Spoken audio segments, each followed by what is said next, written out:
जो पूछ नहीं लिया पूछ रहा हूँ इस बात का क्या करें।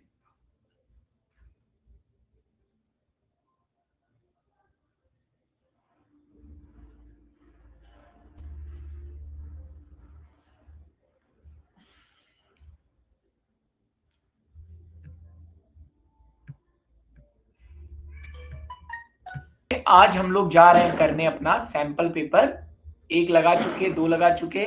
ये हमारा सैंपल पेपर 3 प्रैक्टिस पेपर है, जिसमें आज फिर हम लोग डिस्कस करेंगे एमसीक्यूज, जिसमें लगभग 18 एमसीक्यूज रहेंगे और 2 असर्शन एंड रीजन रहेंगे। ओके, तो सबसे पहले हम लोग क्वेश्चन नंबर 1 लगाते हैं। ये सैंपल पेपर 9 है और ये आपका किसका है, ये समाधान का। ओके, तो ये समाधान का सैंपल पेपर 9 है और इनका पेपर मेरे हिसाब से इक्विवेलेंट है जो कि सीबीएसई का पेपर आता है। ना पेपर बहुत हाई फाई है ना पेपर लो है। ओके, चलिए, तो क्वेश्चन नंबर 1 हमें दिया हुआ है कि 10a प्लस कॉट ए बराबर 5। ओके सर, तो वैल्यू पूछ रहा है 10 पे पावर 4a प्लस कॉट पे पावर 4a की वैल्यू बताइए कितनी होगी। चलिए, और इसका ऑप्शन दिया हुआ है, इसका ऑप्शन दिया हुआ है 400। ओके सर, दूसरा ऑप्शन दिया हुआ है 527, तीसरा ऑप्शन दिया हुआ है 192। ओके, और चौथा ऑप्शन दिया हुआ है हमारा 190।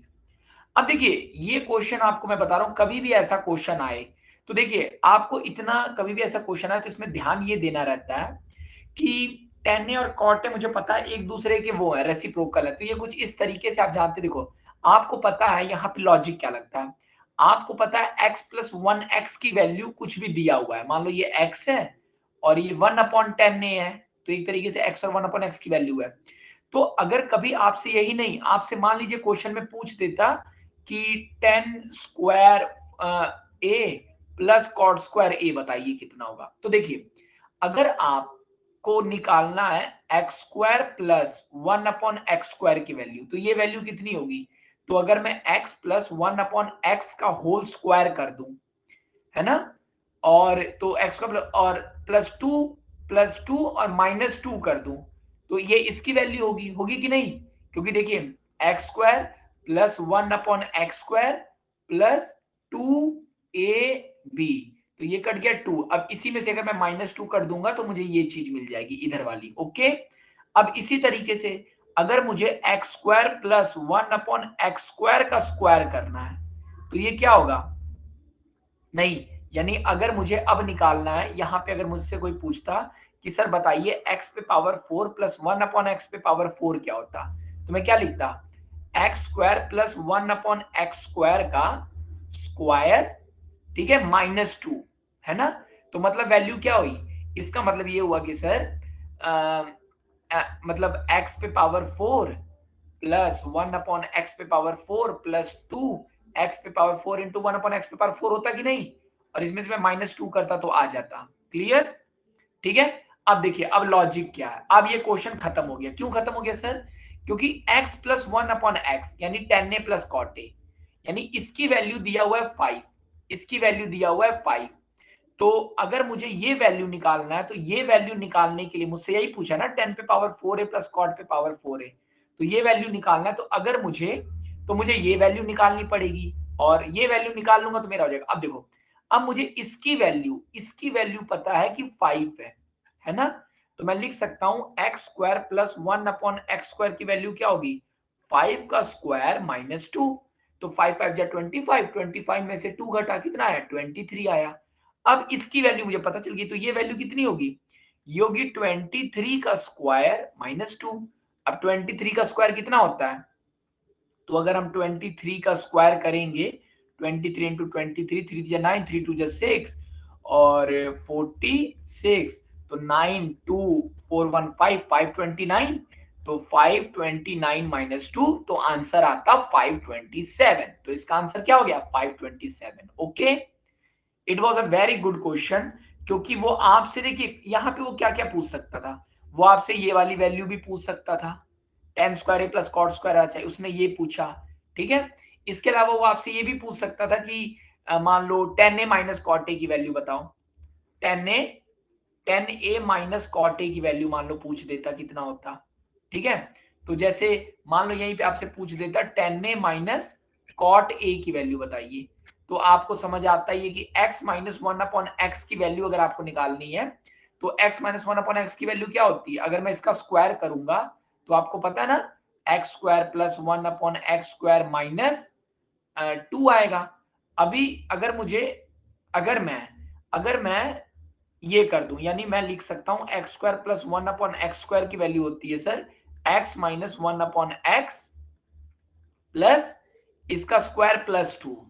तो मान लो वो, अब आपसे वो इसकी वैल्यू पूछता, तो इसकी वैल्यू आप निकाल लेते। इसकी वैल्यू आपने कैसे निकाली थी? इसकी वैल्यू आपने निकाली थी सर x प्लस 1/x का होल स्क्वायर माइनस 2, है ना? और अब इस 2 को उधर ले जाते तो फिर माइनस 2 हो जाता, ये वाला जब उधर जाता तो ये x माइनस 1/x का स्क्वायर आ जाता। तो ये वैल्यू कितनी आ जाती? x प्लस 1/x का होल स्क्वायर माइनस 4 बराबर x माइनस 1/x का होल स्क्वायर आता। तो इस तरीके से अब ये वैल्यू आपको दिया ही हुआ है 10a प्लस कॉट ए 5, तो 5 स्क्वायर माइनस 4 बराबर आ जाता x माइनस 1/x का होल स्क्वायर। तो ये वैल्यू कितनी आ जाती? ये वैल्यू आपकी आ जाती 5/21 बराबर x माइनस 1/x का होल स्क्वायर। तो x माइनस 1/x कितना आ जाता? Root of 21। तो इस तरीके से मतलब 10a माइनस कॉट ए की वैल्यू कितनी आ जाती? रूट 21। क्लियर हो गया कि नहीं? तो इस क्वेश्चन में वो कई चीजें पूछ सकता था। तो कभी भी ध्यान देना, रेसिप्रोकल, वो आपको 10a प्लस कॉट ए नहीं देगा, वो आपको ये भी बोल सकता है कॉस ए प्लस सेक ए, है ना? क्योंकि इसका भी मतलब यही होता है cos A plus 1 upon cos A, है ना? वो आपको बोल सकता है sine A plus cosec A. Clear हो गया कि नहीं? तो इस तरीके से कुछ भी वो हमसे कर सकता है। Clear? It was a very good question, है ना, from the board point of view too. Okay, चलिए, क्लियर है आपको? सब लोगों को क्लियर है question? If it's clear please write clear.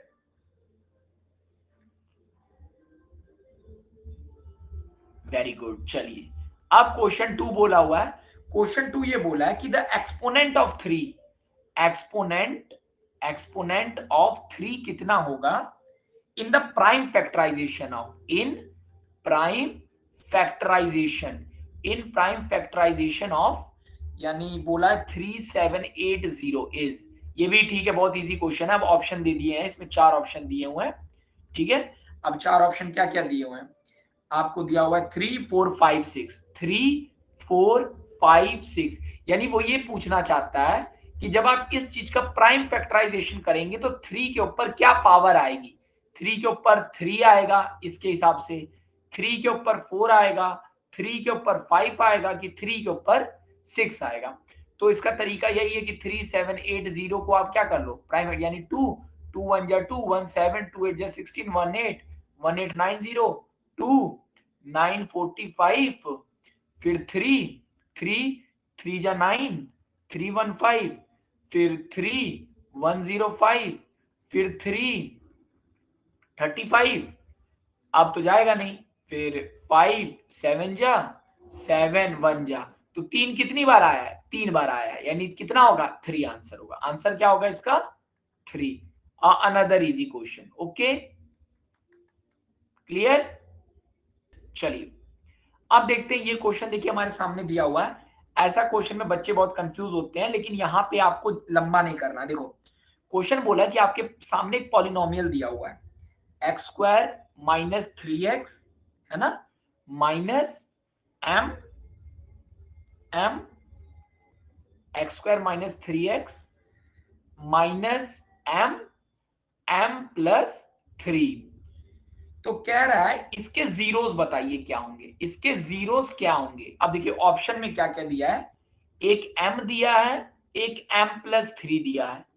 अगला क्वेश्चन बोला है माइनस m और बोला है m प्लस 3। अगला ऑप्शन दिया हुआ है m m फिर माइनस m प्लस 3 और चौथा ऑप्शन दिया हुआ है minus m minus m plus 3। अब क्या रहा है कि इसमें से कौन सा ऑप्शन होगा। देखिए इस क्वेश्चन को करने के बहुत तरीके हो सकते हैं, लेकिन अगर मैं थोड़ा सा दिमाग लगाऊं, देखो मुझे क्या समझना है इस क्वेश्चन में। अब मुझे नहीं पता इसके रूट्स क्या होंगे, लेकिन देखो मैंने आपको बताया था कि जब भी ये लोग पूछते हैं एक ही ट्रिक। अच्छा ये बताइए, अगर आपके पास कोई भी इक्वेशन है तो आपको याद होगा x square minus alpha plus beta x plus alpha beta, ये वाली इक्वेशन याद है। अब ये क्या होता है? सम ऑफ रूट। अगर मैं इसको कंपेयर करूं इस वाले से, देखिए अगर मैं इसको कंपेयर करूं एक्स स्क्वायर माइनस 3x से minus plus minus m into m plus 3, तो ये क्वेश्चन तो यही खत्म हो गया कि नहीं भाई? देखो दोनों को जोड़ के 3 आना चाहिए, इसका मतलब अल्फा प्लस बीटा को जोड़ के 3 आना चाहिए। किस में 3 आ रहा है? इन दोनों को जोड़ के 3 आ रहा है, यानी पहला ऑप्शन नहीं हो सकता। इन दोनों को जोड़ के 3 आ रहा है सर। इन दोनों को जोड़ के 3 आ रहा है, नहीं। इन दोनों को जोड़ेंगे तो माइनस 3 आएगा, इन दोनों को जोड़ेंगे, अब देखो जैसे मान लो ये माइनस एम माइनस 3, इन दोनों को जोड़ के भी नहीं आ रहा है, तो ऑप्शन ये भी नहीं हुआ, ऑप्शन 2 हो गया। यानी एक लाइन का क्वेश्चन था ये, 1 लाइन क्वेश्चन। समझ आ गया कि नहीं? और दूसरा आप यहाँ पे ये भी समझ सकते हैं, alpha plus beta minus b, दोनों को जोड़ के 3 आना चाहिए। नहीं नहीं नहीं, हाँ दोनों को जोड़ के 3 आना चाहिए, ठीक है। और देखो मल्टीप्लाई करके भी यहां से आपको समझ आ रहा होगा कि एक माइनस एम है, दूसरा एम प्लस 3 है, तब भी हम लोगों ने क्लियर कर लिया। क्लियर? ये क्वेश्चन भी क्लियर हुआ है ना? फ्रॉम द प्रॉपर्टी बार बार यही समझाता हूं कि शुरुआत के 3-4 सैंपल पेपर में दिक्कत होती है ना, टाइम लगता है, लेकिन उसके बाद चीजें बहुत जल्दी होने लगती हैं क्योंकि आप प्रैक्टिस कर चुके होते हैं वैसे क्वेश्चनों की। चलो अब अगला क्वेश्चन देखते हैं। अगला क्वेश्चन देखने में तो बहुत बड़ा लग रहा है, लेकिन क्वेश्चन जितना बड़ा होता है उतना ही आसान होता है। The base BC of an equilateral triangle ABC lies on the y axis. चलो बोला है कि एक ट्राइंगल है ABC, एक ट्राइंगल है ABC, इसका जो बेस है BC, यानी इस ट्राइंगल का जो बेस है वो वाई एक्सिस पे लाई करता है। ओके सर, यानी अगर मैं कोई, मेरे पास ये है तो वाई एक्सिस कौन सी हुई? ये वाली एक्सिस वाई एक्सिस हुई। ओके, तो कह रहा है ट्राइंगल का जो बेस है वो वाई एक्सिस पे, ठीक है सर। उसके बाद बोला है कि द कोऑर्डिनेट ऑफ CR, ठीक है, बेस BC, यानी B और C यहां कहीं है। अब ये नहीं पता चल रहा, मैं तो बस बोल दिया कि BC यहाँ पे, और ये बोल दिया कि C की वैल्यू है 0,-3, C की वैल्यू है 0,-3। तो ठीक है सर, अगर C की वैल्यू 0,-3 है तो X की वैल्यू 0, Y की वैल्यू -3, यानी 1 2 3, यानी ये पॉइंट मैं मान लेता हूं 0,-3, यही C होगा ना? C की वैल्यू 0,-3। ओके सर, अब बोल रहा है कि if the origin is the mid point of base BC, अब बेस BC का ओरिजिन मिड पॉइंट है, अगर ये मिड पॉइंट है तो मतलब दूसरा जो B होगा वो कहां पे होगा? वो यहां पे होगा भाई, 3 कदम ये नीचे, तो वो होगा B की वैल्यू हमको पता चल गई। अब बोला है कि ओरिजिन जो है वो मिड पॉइंट है, तो यहां से हम क्या समझ गए? हम ये समझ गए कि B की वैल्यूज होगी वो 0,3 होगी। ओके सर, अब क्वेश्चन में ये पूछा हुआ है कि origin is the mid point of the base, तो what are the coordinates of A and B. A और बी के कोऑर्डिनेट बताइए। ठीक है सर, अब ए और बी के कोऑर्डिनेट पूछ रहा है, यानी ए की वैल्यू कितनी होगी, बी की वैल्यू कितनी होगी। अब देखिए, अब यहाँ पे ऑप्शन, 4 ऑप्शन दिए हुए हैं, एक option A B C D, जिसमें बोला है ए की वैल्यू कितनी होगी और बी की वैल्यू कितनी होगी। तो बी की वैल्यू देखो, बी की वैल्यू तो 3,0 होगी। अब जैसे पहला ऑप्शन बोला है, जस्ट अ मोमेंट, बी की वैल्यू बोला है 0,3 होगी, 0, या 3,0 होगी, या 0,3 होगी, या 3,0 होगी, और ये ऑप्शन बोला है +-3√3,0, और यहां बोला है, नहीं यहां पे बोला है, जस्ट यहां बोला है -√3,0, और यहां बोला है +-3√3,0। बी की वैल्यू बोला है +-3√3,0, और लास्ट में वैल्यू बोला हुआ है √3,0। तो इधर वाली वैल्यू ए की, अब कौन सी वैल्यू होगी, चलो। तो आपको तो ये क्लियर हो गया यहीं से देख के कि सर बी की वैल्यू तो पता चल गई, क्योंकि जब वाई एक्सिस ही ओरिजिन है तो ये तो क्लियर था कि बी का एक्स कोऑर्डिनेट 0 होगा, यानी 0,3 होगा। तो या तो ऑप्शन ये होगा, या तो ऑप्शन ये होगा, यानी डी और बी कट गया। अब इन दोनों को अगर आप ध्यान से देखेंगे तो मुझसे पूछा कि अब खुद ही सोचो यार। अब देखो, बिना सॉल्व किए भी आप आंसर यहां ला सकते थे। क्यों ला सकते थे? क्योंकि आपको ये पता है कि अगर इक्विलेटरल ट्रायंगल बन रहा है तो वो इधर भी बन सकता है और वो इधर भी बन सकता है। बन सकता है कि नहीं? दो साइड बन सकता है। यानी ये तो क्लियर है कि दो वैल्यूज आएंगी। टोटल वैल्यूज कितनी आएंगी? दो वैल्यू आएंगी, एक वैल्यू प्लस होगी, एक वैल्यू माइनस होगी। अब सर वैल्यू कितनी होगी? मान लो नहीं पता हमको वैल्यू कितनी होगी, मान लो ये वैल्यू होगी, बस इसका मुझे ये पता है कि x की वैल्यू कुछ होगी, y की वैल्यू 0 होगी। तो आप खुद ही सोचिए, इस ट्रायंगल में अगर इक्विलेटरल ट्रायंगल है तो ये पूरा 60 डिग्री होता। अगर ये 60 डिग्री होता तो ये कितना होता? ये एंगल कितना होता? ये एंगल 30 डिग्री होता। तो इस कोऑर्डिनेट को हम कितना मान ले? मान लो ये हमने दूरी माना x। तो तुम इस ट्रायंगल को अगर ध्यान से देखो, अगर ये 30 डिग्री है, ये x है और ये 3 है, तो आप जानते हैं 3/x क्या होता है?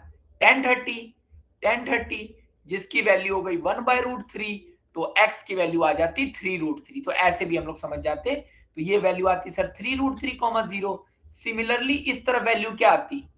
-3√3,0 आती कि नहीं? तो ये भी आंसर हो गया, आंसर नंबर सी। बिना सॉल्व किए भी हम लोगों ने कर लिया था, क्योंकि हम जानते थे दो वैल्यूज आएंगी। क्लियर? Clear question?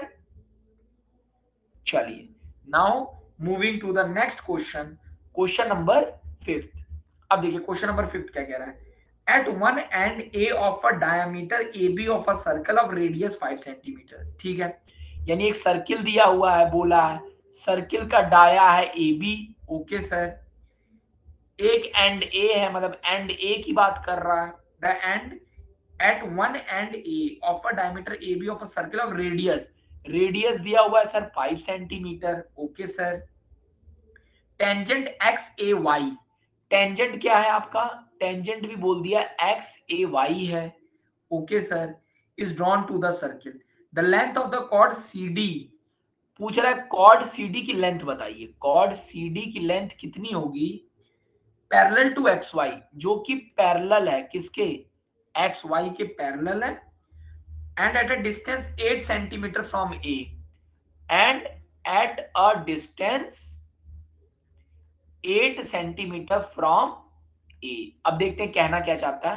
कहना ये चाह रहा है सर, सबसे पहले तो इसने बोला है कि हमारे पास क्या है, बोला है कि एक सर्किल है। ठीक है सर, ये रहा सर्किल। में क्या बोला है? बोला है सर्किल का डायमीटर है ए बी, जिसका एंड ए है। तो ठीक है सर, एक डायमीटर बना लेते हैं ए बी। ठीक है, तो सर्किल का डायमीटर है ए बी, जिसका एंड क्या है? ए है। ठीक है सर, इस एंड ए की बात कर रहा है। अब कह रहा है आगे क्वेश्चन में, कह रहा था कि and are equal to 5 centimetre, यानी ये वैल्यू आर 5 सेंटीमीटर है, ठीक है, मतलब ये 5 होगा, चलो ये भी 5 होगा, ये भी 5 होगा, रेडियस 5 है। Tangent X A Y, x A Y एक टेंजेंट है, ओके। तो एक्स ए वाई, अब टेंजेंट मैं जानता हूं किसी भी पॉइंट पे एक ही बार काटता है, तो यहां पे मैंने परपेंडिकुलर ड्रॉ कर दिया, ये टेंजेंट बना दिया, और इस टेंजेंट को मैंने क्या नाम दे दिया, एक्स ए वाई है, और आपको पता है ये यहाँ 90 डिग्री पे काटता है। अब कह रहा है कि टेंजेंट कॉर्ड CD, CD जो है पैरेलल है एक्स वाई के, ठीक है, and at a distance B, नहीं, at a distance 8 centimetre from A से 8 सेंटीमीटर, कॉर्ड CD 8 सेंटीमीटर, यानी ए से 8 सेंटीमीटर, अब देखो 5 दूरी ये है, यानी 6 7 8, यानी यहां पे एक कॉर्ड बना दी गई है, समझ पा रहे हो कि नहीं, ये है कॉर्ड CD, और कॉर्ड की दूरी बोला है यहां से 8 सेंटीमीटर है ए से, देखो पैरेलल टू एक्स वाई है, और डिस्टेंस है 8 centimetre from A, tangent x से वाई है, आर ये दिया है। तो क्वेश्चन में पूछा क्या है, diameter A B tangent x y इतना इतना, सीडी की लेंथ बताई, तो सीडी की लेंथ कितनी होगी, सीडी की लेंथ कितनी होगी, तो खुद ही सोचिए, सीडी की अगर मुझे लेंथ निकालनी है, तो आपको ये पता है कि, अब ये तो आसान क्वेश्चन हो गया, क्यों, क्योंकि आपको पता है, देखो ये दूरी कितनी होगी यहां से, ये रेडियस है, ये है 5, ये दूरी कितनी दी हुई है क्वेश्चन में, भाई अगर टोटल 8 है और ये 5 है, तो ये तो 3 हुआ ना, हुआ कि नहीं, और ये हम जानते हैं प्रॉपर्टी 90 डिग्री पे काटती है कि नहीं, तो अगर मैं पाइथागोरस लगा लूं, इसको x मान लूं, तो एक्स स्क्वायर प्लस 3 स्क्वायर बराबर 5 स्क्वायर, तो एक्स स्क्वायर की वैल्यू कितनी मिल गई, 5 स्क्वायर माइनस 3 स्क्वायर, तो एक्स स्क्वायर की वैल्यू मिल गई 16, तो x की वैल्यू कितनी मिल गई, 4 आ गई, तो ये वैल्यू कितनी आ गई, 4, तो अगर अगर ये वैल्यू 4 है, तो ये भी वैल्यू कितनी होगी, 4, तो लेंथ ऑफ CD कितनी आ गई, 8 centimetre, okay, is it okay, clear है।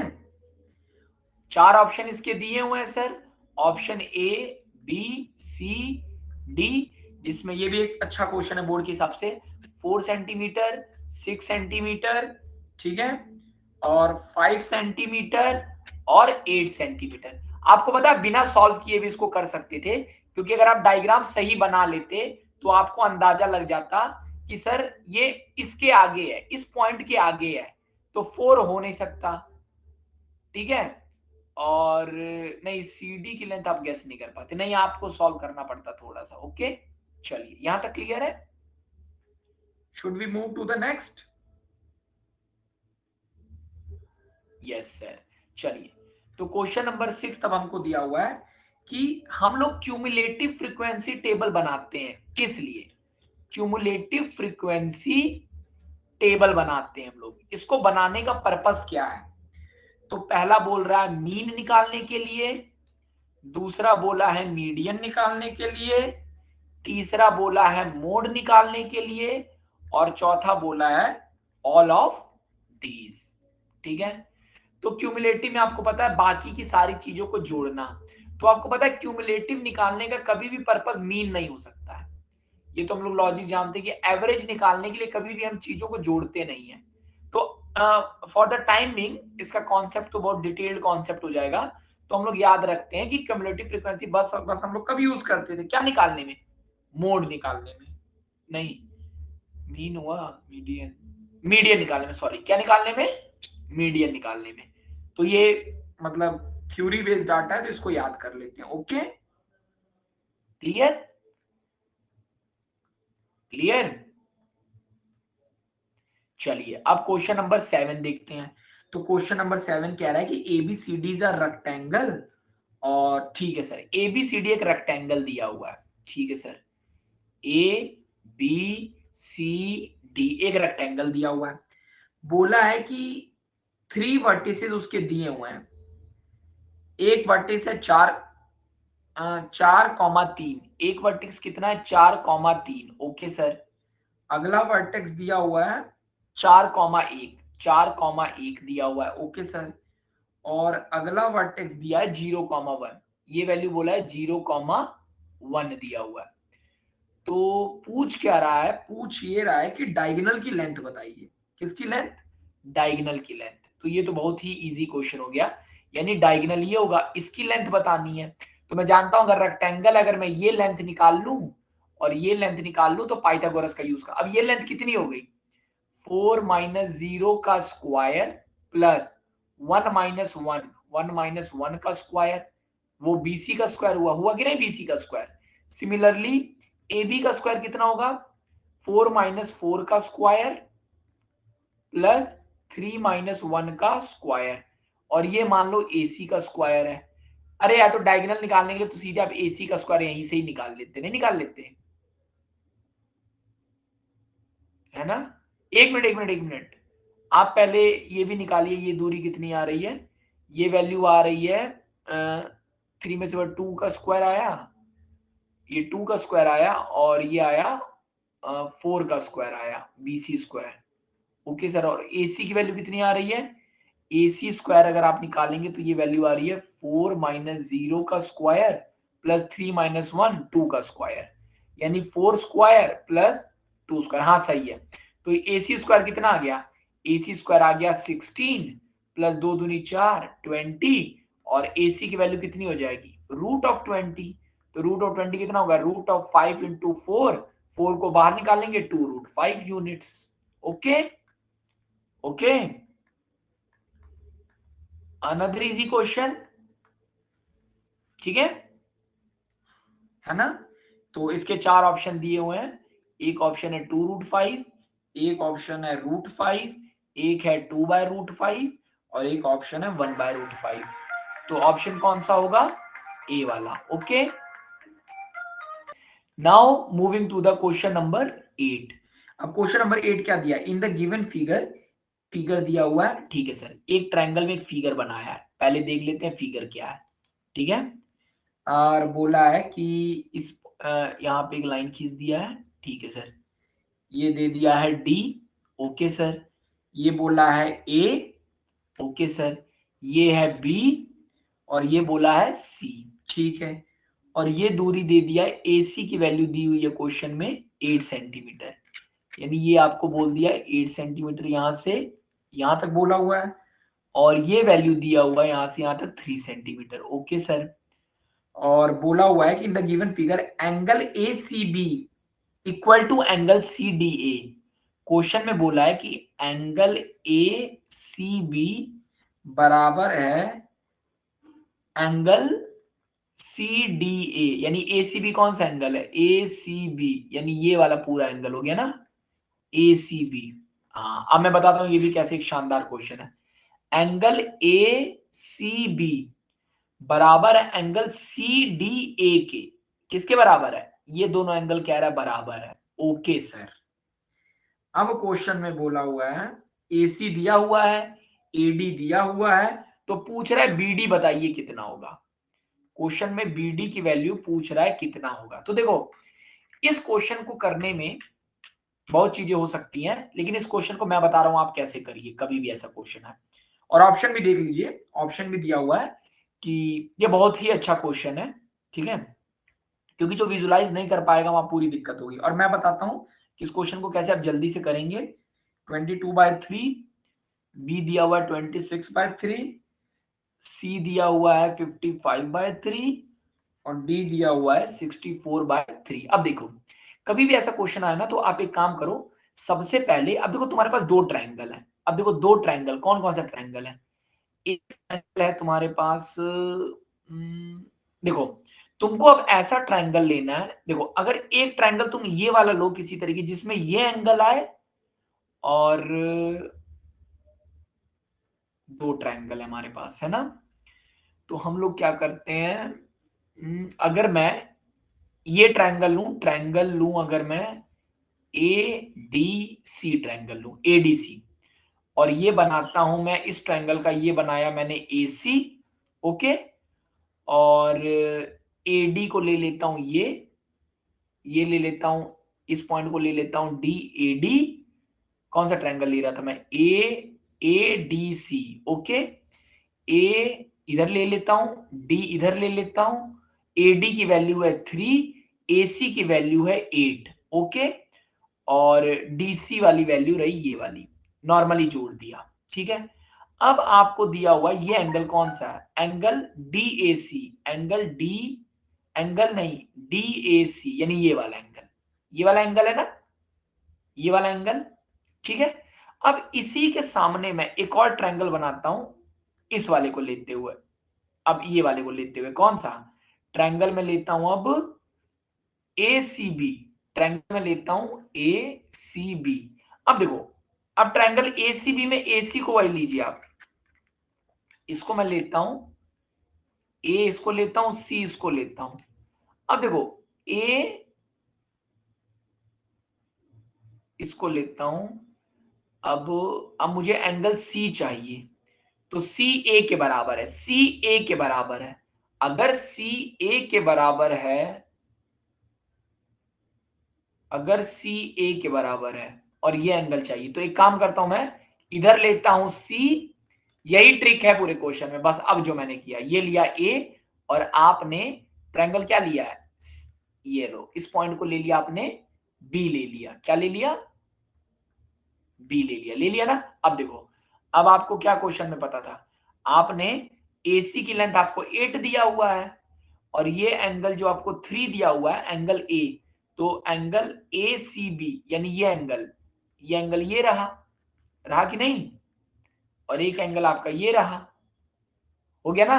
अब आप खुद ही सोचिए इन दोनों एंगल में, और ये AC दिया है और क्या बोला है, B है, BC, और आपको पता है कि अगर ये एंगल कॉमन है, अगर ये दोनों एंगल सेम है, तो आप खुद सोच सकते होंगे कि AB और BC भी बराबर होगा, आइसोसेलेस ट्रायंगल ना, तो AB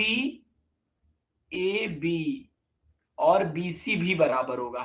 अगर AB और BC बराबर है, तो इसका मतलब ये एंगल भी बराबर है, अगर ये एंगल भी बराबर है और ये इसके बराबर है, और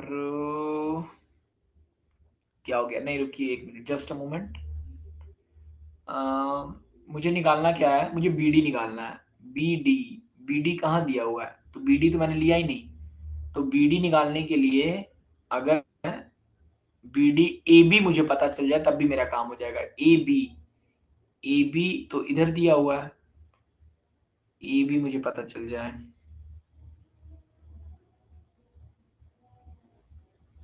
यहाँ पे एक छोटा सा एरर है, ये CDA के बराबर है ना, CDA के बराबर है, CDA, ये डायग्राम गलत बन गया, इसको क्लियर करते हैं, जस्ट अ मोमेंट। देखिए क्वेश्चन क्या है, क्वेश्चन बनाने में गड़बड़ हो गई है, इसलिए देखो, क्वेश्चन ये है कि मेरे पास सर जो ट्रायंगल है, वो ट्रायंगल ये रहा, ठीक है, और इस ट्रायंगल को ये A बोला है, ये बोला है आपका C, ये बोला है B, ठीक है, और इसको ऐसे ले लेते हैं, ये एंगल मान लो जो भी दिया हुआ है, ये बोला है 3 सेंटीमीटर, ये बोला है 8 सेंटीमीटर, ओके।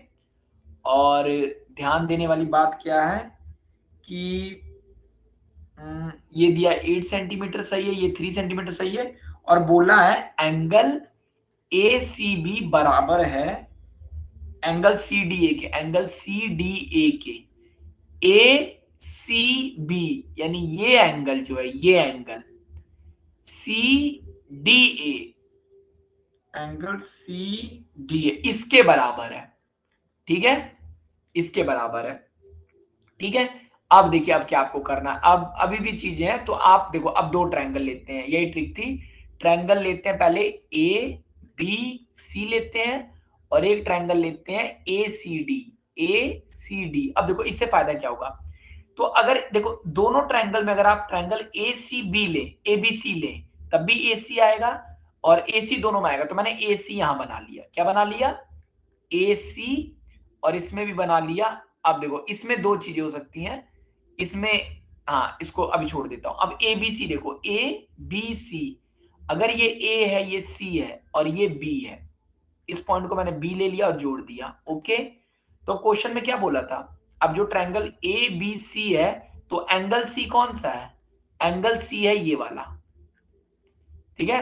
ए सी बी यानी ये वाला रहा एंगल, ये रहा वो angle, angle A C B. अब अगर ट्रायंगल आप ए सी डी ले तो अब देखो बोला क्या था कि एंगल सी और एंगल डी बराबर है, यानी तुम इस पॉइंट को अब लोगे डी, इस पॉइंट को क्या लोगे, डी लोगे, और इस पॉइंट को डी लेंगे, और इस पॉइंट को अगर डी ले लेता हूं, चलो रुको देखता हूं, अगर इस पॉइंट को मैं डी ले लेता हूं तो ये एंगल सी के बराबर है, और ये पॉइंट कितना हो गया, ए सी डी, यानी इसको ए ले लेता हूं, इसको इसको ए ले लेता हूं, इसको सी ले लेता हूं, इसको डी ले लेता हूं, मान लो। तो ए सी इसमें दिया हुआ है 3 सेंटीमीटर, ए सी दिया हुआ है 3, इसमें ए सी दिया हुआ है 3, और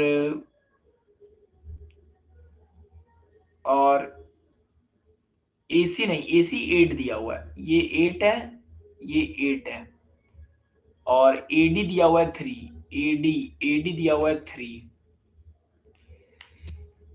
और पूछा क्या है, बीसी पूछा है। चलिए इस क्वेश्चन को मैं चेक करूंगा, यहाँ पे कुछ एरर हो रहा है, ठीक है, ठीक है।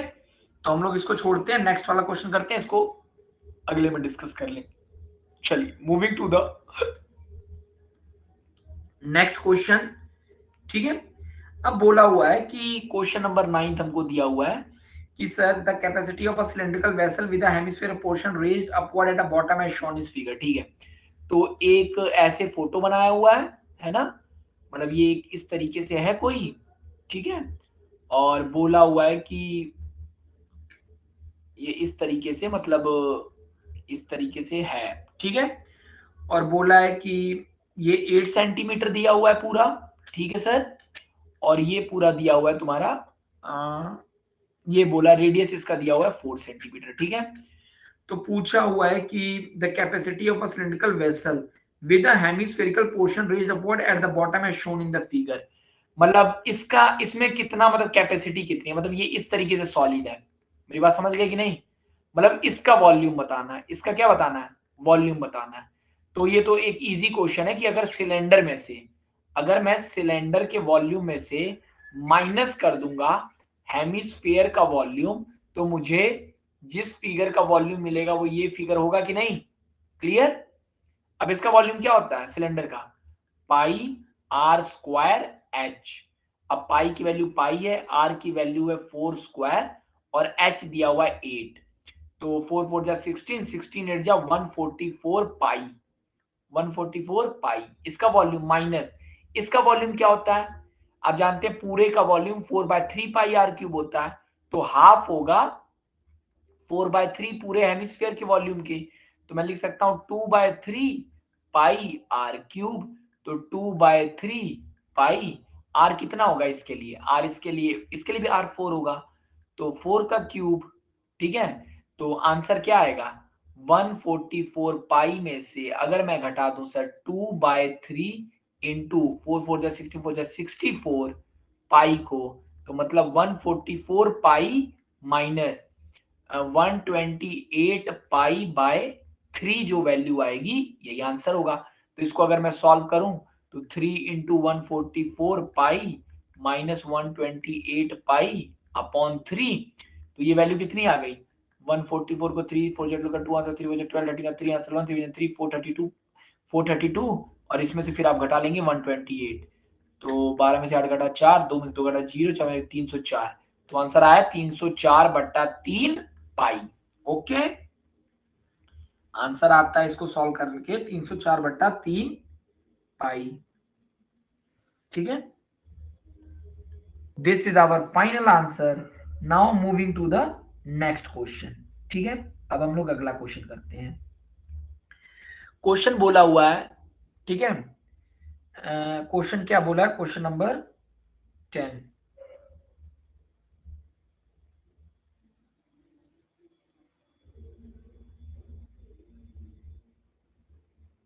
चलिए। तो क्वेश्चन नंबर 10 फिर एक बहुत इजी क्वेश्चन, कल भी हम लोगों ने ऐसा क्वेश्चन किया था। क्वेश्चन बोला है कि 5 sine square theta minus cos square theta की वैल्यू दी हुई है। यहाँ पे रुकिए, एक मिस्टेक है छोटी सी।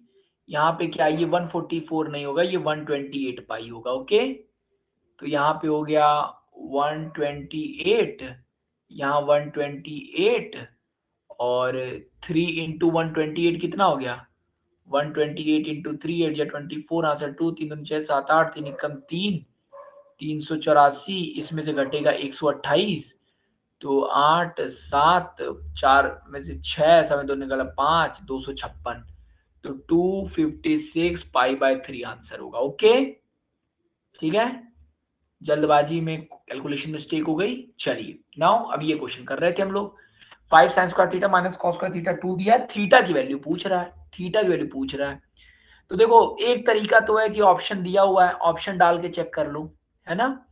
अब ऑप्शन क्या क्या दिया हुआ है, ऑप्शन दिया 30 डिग्री, 45 डिग्री, 60 डिग्री और 90 डिग्री। लेकिन हम लोग इसको सॉल्व कर लेते हैं। देखो 5 साइन स्क्वायर थीटा, ट्रिक बस इतनी है, कॉस स्क्वायर थीटा को आप लिखिएगा 1 माइनस साइन स्क्वायर थीटा बराबर 2, तो 5 sine square theta minus 1 plus sine square theta बराबर 2, तो 5 और ये जुड़ेगा 6 साइन स्क्वायर थीटा बराबर 2 और 1 3, तो साइन स्क्वायर थीटा क्या होगा 3/6 बराबर 1/2, तो साइन थीटा की वैल्यू कितनी हुई 1/√2, तो थीटा की वैल्यू कितनी होगी साइन 45, थीटा की वैल्यू कितनी आ गई 45, इसका आंसर क्या होगा 45 डिग्री। ओके, ठीक है, चलिए ये क्वेश्चन भी हो गया। ये नाउ अब अगला क्वेश्चन देखते हैं सर, अगला क्वेश्चन क्या है। तो ये तो क्वेश्चन नंबर 10 था, अब हमारे सामने क्वेश्चन नंबर 11 है। तो क्वेश्चन नंबर 11 ये कह रहा है कि एक ऑब्जर्वर है जो कि 1.6 मीटर टॉल है, is 20 metre away from a tower. Okay, एक ऑब्जर्वर है जो कि 1.6 मीटर टॉल है, यानी ये रहा ऑब्जर्वर 1.6 मीटर लंबा है, और वो टावर से कितनी दूरी पे है 20 metre away from a tower, इस 20 metre away from a tower. ये लो, ये बड़ा सा टावर बना लेते हैं, मान लेते हैं टावर बड़ा है, क्योंकि इंसान से तो बड़ा ही होना चाहिए tower. Okay, the angle of elevation from his eyes to the top of tower is 45 degree. अब देखो क्या कह रहा है, अब कह रहा है कि जब ये आदमी यहां से देख रहा है टॉप से, तो जब टॉप से देख रहा है तो ये एंगल कितना है, ये एंगल 45 डिग्री है। ओके, तो पूछ रहा है कि हाइट ऑफ टावर बताइए, height of tower. Very easy question. देखो अब ये इजी क्यों हो गया, अब ऑप्शन दिया हुआ है ABCD, ऑप्शन बोला है कि हाइट ऑफ टावर 21.6 मीटर होगा, या हाइट ऑफ टावर आपका 2 मीटर होगा, हाइट ऑफ टावर 72 मीटर होगा, या नन ऑफ दीज। तो आप खुद ही सोचिए, अगर ये एंगल 45 डिग्री है तो ये भी एंगल 45 डिग्री होगा, होगा कि नहीं। अब अगर दो एंगल बराबर हैं, तो अगर ये लेंथ 20 मीटर है तो भाई, और ये 90 डिग्री है, और ये दोनों एंगल बराबर, तो ये भी 20 मीटर है, तो ये भी 20 मीटर होगा, होगा कि नहीं होगा। अब आप बताइए, अब ये अब अगर ये 20 मीटर है और ये वैल्यू 1.6 मीटर है, तो ये कितना हो गया 20 प्लस 1.6, 21.6 मीटर हो गया कि नहीं। तो आंसर क्या आया, clear. Yes sir, another easy question. Now moving to our next question, question number 12। ठीक है, तो क्वेश्चन नंबर 12 क्या दिया हुआ है देख लेते हैं। क्वेश्चन नंबर 12 ये बोला हुआ है सर, एक फॉरेस्टर है, एक फॉरेस्ट का आदमी है। अब मैं इतना ही पढ़ के ये समझ आ गया क्वेश्चन कहां से होगा। इसको 66 एप्पल ट्री लगाने हैं, उसको 66 एप्पल के ट्री लगाने हैं, उसको 88 बनाना ट्री लगा रहे हैं, 88 बनाना के ट्री लगाने हैं। ओके सर, और उसको 110 मैंगो के ट्री लगाने हैं, 110 मैंगो के ट्री लगाने हैं। तो वो पूछ रहा है कि उसको एक डिस्टिंक्ट रो ऑफ ट्री, मतलब एक एक लाइन में एक जैसे ट्री लगाने हैं, यानी डिस्टिंक्ट रो ऑफ ट्रीज लगाने हैं, रो ऑफ ट्रीज लगाने हैं। तो क्वेश्चन क्या है, मिनिमम रोज कितने होंगे, मिनिमम रोज कितने होंगे, कम से कम कितने रोज को लगाने पड़ेंगे। यानी ये सिंपल आपसे पूछ रहा है HCF बताइए, 66 का, 88 का, 110 का। अब आप ऐसे मतलब क्या होता है, वो सबसे बड़ा नंबर जो इन तीनों को डिवाइड कर दे। अब आपको देख के ही समझ आ रहा है कि यहाँ पे ऑप्शन ही देख के समझ आ रहा है कि ऑप्शन क्या होगा, 22 नहीं, 22 5 जा, 22 4 जा, 22 3 जा, यानी 22 एचसीएफ। एचसीएफ देखो, अब सबसे छोटा नंबर जो इन तीनों को डिवाइड कर दे, तो तुम जानो कि 22 ऐसा नंबर है, 22 इन तीनों का एचसीएफ आएगा, यानी 22 वो सबसे छोटा नंबर है जो इन तीनों को डिवाइड कर देगा।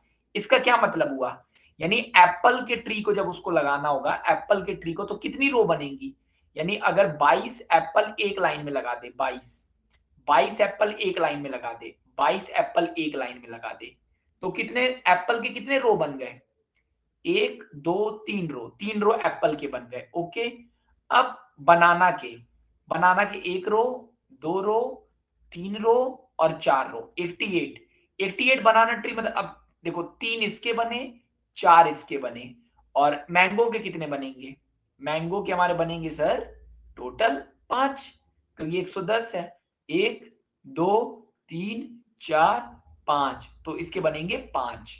तो टोटल अगर आप जोड़ेंगे 5 4 9 9 3 12, तो 12 रोज उसको लगाने पड़ेंगे। कितने रोज लगाने पड़ेंगे, 12 रोज, यानी वो ऐसे लाइन से लगाएगा, मतलब इधर मैंगो लगा, मतलब 3 मैंगो लगाएगा, फिर 4 वो उसके लगाएगा, समझ रहे हो कि नहीं, 3 इसके लगाएगा, 4 इसके लगाएगा और 5 इसके लगाएगा।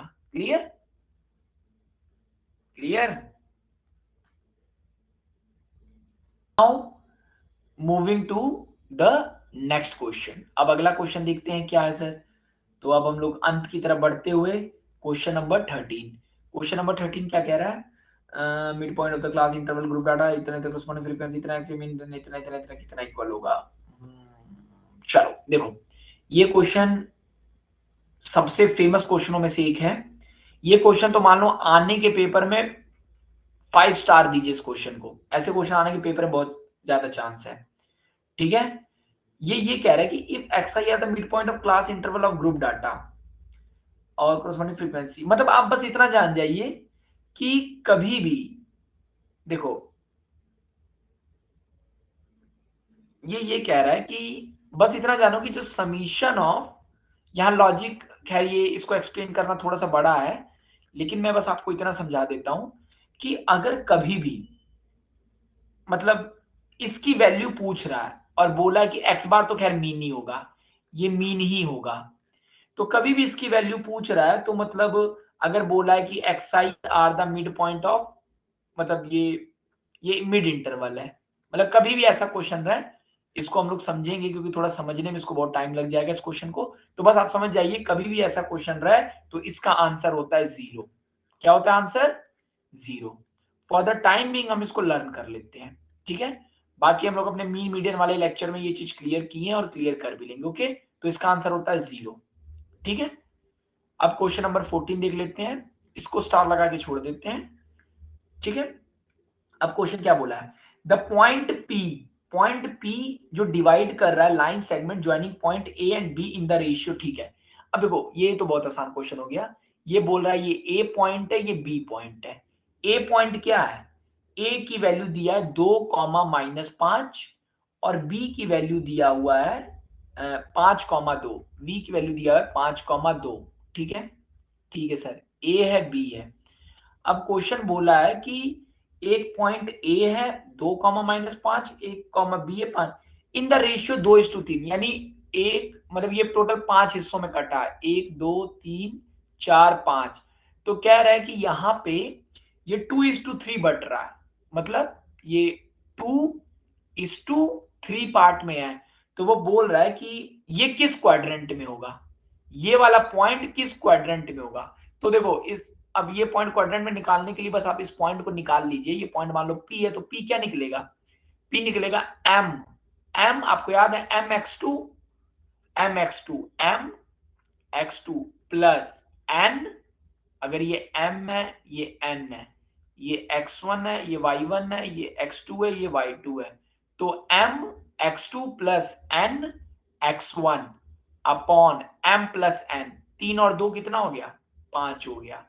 और my2 2 दूनी 4 plus ny1 3 into -5 my2 plus ny1 upon m plus n 5। तो ये वैल्यू कितनी आई, 5 दूनी 10। बस आप खुद ही समझिए, 10 और 3 दूनी 6, 10 6 16/5 है ये वैल्यू। और ये वैल्यू 2 दूनी 4, मतलब ये -11/5 है। यानी पहला x पॉजिटिव और y नेगेटिव, ये किस क्वाड्रेंट में होता है, x पॉजिटिव और y नेगेटिव। ये पॉसिबल है सिर्फ सर x पॉजिटिव हो और y नेगेटिव हो, मतलब ये फोर्थ क्वाड्रेंट इसका आंसर होगा। अब 4 ऑप्शन दिया था, A B C D, first quadrant, second quadrant, third quadrant, fourth, यानी आंसर क्या होगा, fourth quadrant. Clear, clear, very good. Now question number 15।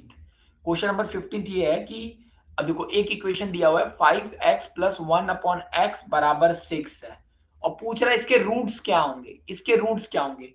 अब ऑप्शन दिया है 1/3, 2, ऑप्शन दूसरा दिया है 1/4, 1, ऑप्शन 3 दिया है 1/5, 1, और ऑप्शन 4 दिया है -1, -1/5। देखो कभी भी ऐसा क्वेश्चन हो ना तो तुरंत यहीं से ऑप्शन से चेक कर लो। अब जैसे मान लो 2, जैसे अब देखो दो ऑप्शन में 1 दिया हुआ है तो 1 रख के देखो, अगर 1 रखोगे तो 5 इंटू 1 प्लस 1/1 बराबर 6 आ रहा है कि नहीं, यानी 1 तो ऑप्शन होगा, यानी ये ऑप्शन और ये ऑप्शन कट गया। अब इन दोनों में एक और होगा, 1/4 रख के देख लो, तो 5 इंटू 1/4 प्लस 1/x की वैल्यू कितनी रखोगे, 1/1/4। तो आप खुद ही सोचिए, ये 5/4 प्लस 4 इसकी वैल्यू क्या 6 आती है, नहीं आती, यानी ये नहीं होगा, यानी 1/4 ऑप्शन नहीं होगा, आंसर बी हो गया। क्लियर, बिना सॉल्व किए हम लोगों ने कर लिया, ठीक है ना, ठीक है, चलो क्लियर। अब देखिए क्वेश्चन, अब क्वेश्चन बोला है कि किसी ट्रायंगल एबीसी में, एक ट्रायंगल एबीसी में angle are in ratio, angle का रेशियो दे दिया हुआ है, यानी एंगल 1:1:2 है। तो पूछ रहा है, और लार्जेस्ट एंगल सी है, और लार्जेस्ट एंगल बोला है इस ट्रायंगल में, लार्जेस्ट एंगल जो है वो सी है। तो पूछ रहा है कि इसकी वैल्यू बताइए, sec A upon cosec B minus tan A upon cot B की वैल्यू बताइए। कोई दिक्कत नहीं। अब देखो ये एंगल ही देख के समझ आ गया। देखो अब एंगल इस रेशियो में, यानी अगर एंगल x होता तो दूसरा एंगल x होता और तीसरा एंगल 2x होता, इन तीनों को जोड़ के 180 आना चाहिए ट्रायंगल में, यानी x प्लस 2x बराबर 180। तो 4x बराबर हो गया 180, यानी x बराबर हो गया 45, यानी हमको वो ट्रायंगल पता चल गया। यानी ट्रायंगल में क्या है, दो एंगल है 45 डिग्री। अब सबसे बड़ा एंगल और तीसरा एंगल सी हो गया ये, यानी ये सी है, इसको ए मान लो, इसको बी मान लो। अब सेक ए क्या होगा, ये 45 डिग्री है, ये 45 डिग्री है, तो सेक 45 की वैल्यू क्या होगी, मतलब बस sec 45 upon cosec 45 minus tan 45 upon cot 45। अब आपको पता है सेक 45 और कॉस 45 की वैल्यू सेम ही होती है और इसकी वैल्यू भी सेम ही होती है, तो 1 - 1 आंसर क्या आ गया, 0 आ गया। क्या आ जाएगा आंसर, 0 आ जाएगा। एक इजी क्वेश्चन था कि नहीं, और अच्छा क्वेश्चन भी था। ओके, तो ऑप्शन दिया हुआ है ए बी सी डी, तो 0, 1/2, 1 और √3/2। क्लियर, ठीक है। अब moving to the next question, next question देखते हैं, ठीक है। अब नेक्स्ट क्वेश्चन क्या हमारे, तो इस तरीके से हम लोगों ने कितने क्वेश्चन लगा लिए, बहुत ही अच्छा, 16 क्वेश्चन लगा लिए। अब क्वेश्चन नंबर 17 देखते हैं। क्वेश्चन नंबर 17, क्वेश्चन नंबर 17 बोला है, फिर ये तो क्वेश्चन समझ लो हर पेपर में आने वाला है। वो कह रहा है ग्रेटेस्ट नंबर कौन सा होगा, ग्रेटेस्ट नंबर जो डिवाइड करेगा 1251 को, तो रिमाइंडर आएगा 1। ओके सर, यानी रिमाइंडर आएगा 1 जब डिवाइड करेगा। अब कह रहा है अगर वो डिवाइड करेगा 9377 को, तो आंसर आएगा, मतलब रिमाइंडर आएगा 2, और कह रहा है अगर वो डिवाइड करेगा 1 5 6 2 8 को तो रिमाइंडर आएगा 3।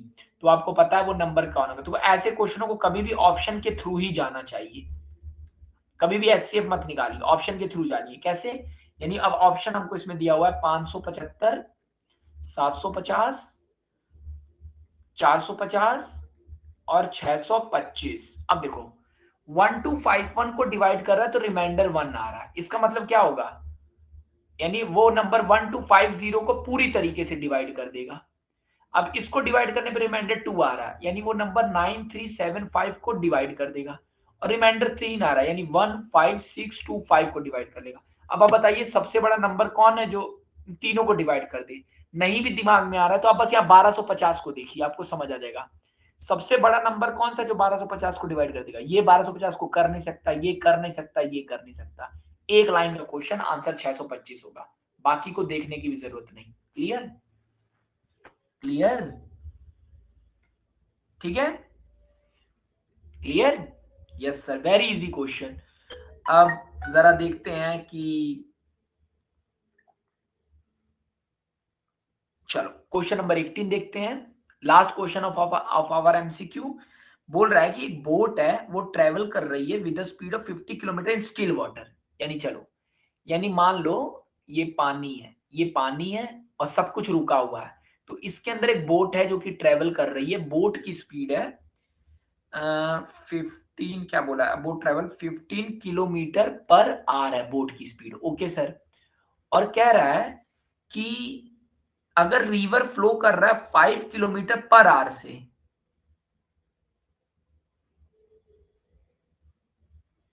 द बोट ट्रेवल्स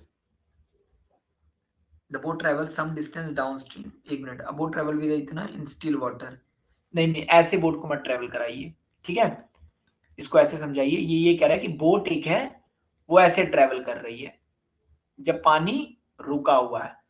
अब boat travels with the speed of 50 kilometre per our.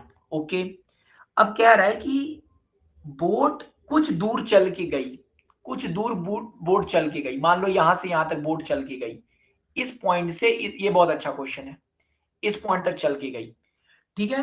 अब कह रहा है कि the boat travel some distance downstream. Downstream मतलब क्या होता है, पानी की डायरेक्शन में, जिस डायरेक्शन में पानी बह रहा है उसी डायरेक्शन में चलना। The boat travel some distance down and then returns in a river flowing. अच्छा, अगर पानी रुका होता, अगर पानी रुका होता तो बोट की स्पीड थी 15 किलोमीटर पर आवर, लेकिन वो कह रहा है पानी जो बह रहा है, पानी बह रहा है 5 किलोमीटर प्रति घंटे की रफ्तार से। तो वो बता रहा है कि, वो पूछ रहा है कि बोट यहां से यहां गई और यहां से वापस आई, है ना। तो पूछ रहा है कि जब बोट दोबारा उसी पोजीशन पे वापस आई तो उसकी एवरेज स्पीड बताइए। एवरेज स्पीड, अब देखो एवरेज स्पीड क्या होता है, total distance upon total time, total time. अब देखो जब जब यहां से यहां तक गया होगा, मान लो जब बोट शुरुआत में गई होगी, तो जब बोट इधर, मान लो पानी इधर बह रहा है और बोट भी इधर ही चल रही है, बोट की स्पीड है 15 किलोमीटर पर आवर और पानी बह रहा है 5 किलोमीटर पर आवर, तो बोट कितने स्पीड से चलेगी, बोट की स्पीड जाते हुए बोट की स्पीड होगी 20 किलोमीटर पर आवर, होगी कि नहीं होगी, है ना। तो अगर जाते हुए, अगर मैं ये मानूं कि पानी इधर बह रहा था 5 से और बोट बह रही थी 15 से और डिस्टेंस ट्रेवल किया उसने डी, तो टोटल डिस्टेंस मान लेते हैं जाते वक्त, उसको लगा डी, डिस्टेंस कितना था जाते वक्त डी लगा, अपॉन टाइम कितना लगा, अब टोटल टाइम में नीचे टाइम, अब टाइम क्या होता है डिस्टेंस अपॉन स्पीड, तो डिस्टेंस का डी है और स्पीड कितनी है 15 और 5 20 का है, ठीक है। आ रहा है कि नहीं समझ, प्लस जब वापस आया, वापस जब आया वापस, तो नदी तो भाई इधर ही 5 से बह रही थी, अब बोट इधर चल रही है 15 से, तो बोट की स्पीड कितनी हो गई इस समय 10 हो गई, तो यानी डिस्टेंस तो डी ही ट्रेवल करना पड़ा, लेकिन टाइम कितना लगा, टाइम लगा डिस्टेंस अपॉन स्पीड, स्पीड कितना था 10। तो भाई अब एवरेज स्पीड क्या होता है टोटल डिस्टेंस, तो टोटल डिस्टेंस उसने कितना ट्रेवल किया ये, और टोटल टाइम कितना लगा, ये लगा। तो अब इसकी वैल्यू देख लीजिए, 2d अपॉन, अगर मैं इसको 2 से ऊपर कर दूं, नीचे 2 से कर दूं, तो ये आ जाएगा 3d अपॉन 20। तो d से d कट गया, है ना, 15 15 5, total time equal to distance upon speed, distance upon speed 2d 20, 3d by 20, और d plus d, total distance 2d, तो 2d से 2 बाई 3 इंटू 20, तो आंसर आ रहा है 40 upon 9। The ratio average speed to the ratio of average speed to the speed is, अब देखो, अब ये स्पीड क्या है, ये आपकी एवरेज स्पीड आई है, और क्वेश्चन में बोला है कि आप बताइए एवरेज, आप क्वेश्चन बोला है कि आपको आप बताइए average speed upon speed in still water, still water. तो एवरेज स्पीड कितनी है, 40 अपॉन 9, और स्पीड इन स्टिल वाटर कितना है, रुके हुए पानी में कितनी स्पीड है, 15। तो वैल्यू आएगी 40 अपॉन 9 गुणे 15। तो 5 से काटोगे 5 8 जा, 5 3 जा, तो आंसर आएगा, यहाँ 9 नहीं होगा 3 होगा, यहाँ 9 नहीं होगा, क्या होगा 3। तो आंसर क्या आएगा 8 अपॉन 9। तो आंसर क्या है 8:9। ये इसका एक स्टार क्वेश्चन था, इसको आप स्टार कर लीजिएगा, ये बहुत ही बेहतरीन क्वेश्चन एग्जाम में पूछने के लिए, मैक्सिमम बच्चे ये क्वेश्चन नहीं लगा पाएंगे। ओके।